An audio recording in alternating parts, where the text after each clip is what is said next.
आणि हातकणंगलेमधून आमदार प्रकाश आवाडे निवडणुकीच्या रिंगणात आहेत।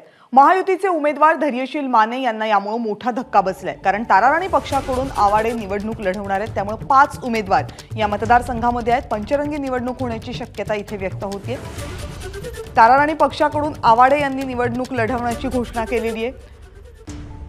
राजू शेट्टी या मतदारसंघामधून निवडणूक लढवत आहेत। त्याचप्रमाणे महाविकास आघाडी महायुती यांचेही उमेदवार या मतदारसंघामधून निवडणुकीच्या रिंगणात आहेत। वंचितचा उमेदवार आहे।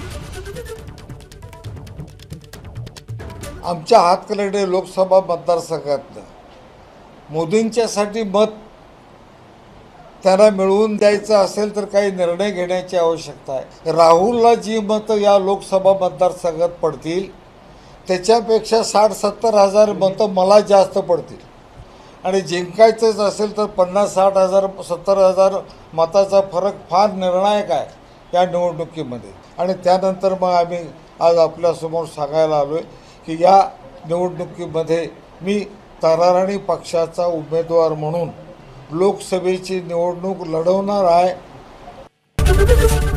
एबीपी माझा, उघडा डोळे बघा नीट।